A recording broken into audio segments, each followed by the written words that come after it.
নমস্কাৰ, মই ৰঞ্জন চৌধুৰী। প্ৰব্লেম ক'ত জানেনে? প্ৰব্লেম কংগ্ৰেছৰ ক'ত, গৌৰৱ গগৈৰ ক'ত।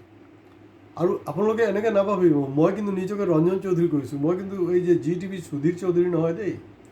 যেতিয়া 2024 বিজেপিৰ কণ্ডিশ্যনটো বেয়া হ'ল, তেতিয়া কিন্তু পটককৈ তেওঁ ইউ টাৰ্ণ মাৰি দিলে। মই কিন্তু ইউ টাৰ্ণ আগতে মৰা নাই, এতিয়া নামাৰোঁ আৰু জিন্দগীত নামাৰোঁ। সেইটো কাৰণে কৈ থাকোঁ যে আপোনালোকে ছাবস্ক্ৰাইব কৰক প্লিজ, আৰু একদম আৰম্ভণিৰ পৰা শেষলৈকে শুনক। কাৰণ অতদিনে যিবিলাক কথা পাতি আহিছোঁ, মই দেখিছোঁ যে হয়তো এই কথাখিনি হিমন্ত বিশ্ব শৰ্মা বিভিন্ন ক্ষেত্ৰত লাগু কৰিছে। যেনেকৈ মিয়াৰ ক্ষেত্ৰত 1951 কথাটো মই কৈছিলোঁ, এনেই শুনাত বেয়া লাগে যে সেইটো ডকুমেণ্টছ লাগিব। ঠিক এসপ্তাহ পিছত আপোনালোকে মিলাই চাব, যদি মোৰ ছাবস্ক্ৰাইবাৰ হয়।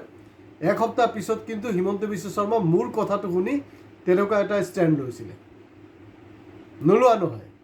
এতিয়া এই মুহূৰ্তত আটাইতকৈ ডাঙৰ প্ৰশ্নটো কি, মানে 2026 যি হ'ব লগা আছিলে এইটো হৈ গ'ল। এইটো হ'ব লগাই আছিলে, এইটো কোনো দুৰ্ঘটনা নহয়, এইটো স্বাভাৱিক ঘটনা। কাৰণ প্ৰব্লেমটো হ'লগৈ গৌৰৱ গগৈৰ ওপৰত মই 2025 এপিছ'ড কৰিছোঁ যে গৌৰৱ গগৈৰ মূৰত গোবৰ আছে নেকি। শুনাত বেয়া লাগে নহয়, আৰু তেওঁৰ মূৰত যে গোবৰ আছে সেইটো কিন্তু নিৰ্বাচনী ফলাফলে প্ৰমাণ কৰি দিছে। না মই কংগ্ৰেছৰ, না বিজেপিৰ, না লেফ্টৰ মই কাৰো নহয়। কিন্তু এটা কথা আপোনালোকে জানি থ'ব, মই দেখিছোঁ মাজে মাজে কিছুমান মানুহ কনফিউজ হৈ থাকে। মই একদম নিৰ্ভীক আৰু নিৰপেক্ষ সাংবাদিকতাত বিশ্বাস কৰোঁ। আৰু যদি আপোনালোকে বিশ্বাস কৰে তো আপোনালোকে আমাৰ চেনেল ছাবস্ক্ৰাইব কৰিব আৰু ৰেগুলাৰ চাব। এতিয়া গৌৰৱ গগৈ এটা বেছিক বস্তু নাজানে। বেছিক বস্তুটো হ'ল যে হিমন্ত বিশ্ব শৰ্মাৰ গুৰু কোন। সদায় কিন্তু গুৰু, কাৰ গুৰু কোন হয়, মোৰ গুৰু কোন হয় সেইটো জনাটো, মোক সমালোচনা কৰাৰ আগত মোৰ গুৰু কোন হয়, মোৰ দেউতা কোন হয়, সেই কথাবিলাক কিন্তু জানিব লাগিব।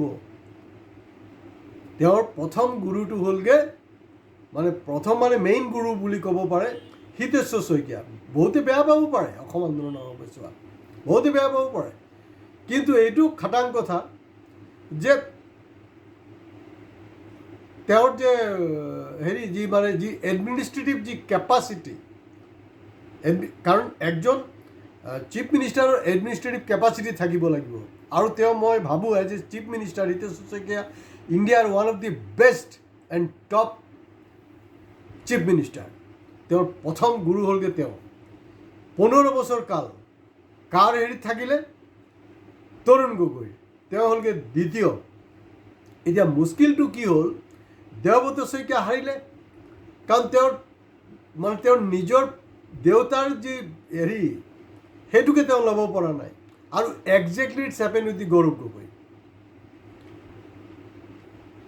একজেক্টলি এইটোৱেই হ'ল, কাৰণ তেওঁ ক'ব পৰা নাই। কাৰণ চাব, এটা সময় তৰুণ গগৈ কৈছে হুইজ বদৰুদ্দিন, দমত কথা পাতিছে, কিন্তু গৌৰৱ গগৈ কোৱাটো কৈছে কিন্তু দম নাছিলে যে হুইজ হিমন্ত বিশ্ব শৰ্মা। দম নাই, দম থাকিব লাগিব। মই সদায় কৈ থাকোঁ যে ৰামায়ণ মহাভাৰতটো যদি পঢ়া নাই, কমচে কম চিৰিয়েল চাব, ইউটিউবত এইবিলাক এভেইলেবল হয়। ৰামৰ পৰা এটা বস্তু শিকিব লগা আছে। ইয়াততো ভণ্ড 2 নম্বৰী চব ৰাম ভক্ত আছে বিজেপিত। ৰামৰ কি আছিলে যে ৰাৱণ যেতিয়া মৃত্যু হয়, সেই মুহূৰ্তত ৰামে লক্ষ্মণক কৈছিলে যে ৰাৱণে লাষ্ট কথাটো কি কয় তই শুনিয়া, কৈছে নাই মই নাযাওঁ বোলে তাৰ ওপৰত। এই আমাৰ গৌৰৱ গগৈৰ নিচিনা অৱস্থা, আৰু নাযাওঁ। ৰাম কি কৈছিলে, ৰামে কৈছিলে না তেওঁ বহুত জ্ঞানী গুণী মানুহ হয়, তেওঁ কি কয় সেই কথাটো শুন। এইটো জানিব লাগিব, ৰাজনীতিত সেই বস্তুটো জানিব লাগিব। আৰু যোৱা সময়ছোৱাত যদি আমাৰ এপিছ'ডবিলাক ধাৰাবাহিকভাৱে আপোনালোকে চাইছে, চাব মই কিন্তু মোৰ যোনটো ষ্টেণ্ড সেইটোৰ পৰা আঁতৰি অহা নাই।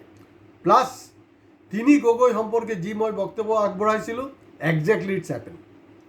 মই কৈছিলোঁ যে অখিল গগৈক কিন্তু হিমন্ত বিশ্ব শৰ্মাক লাগে, আৰু একজেক্টলি ইটছ হেপেন। এইটো হৈছে, মই এইটো আভাস এটা দিছিলোঁ।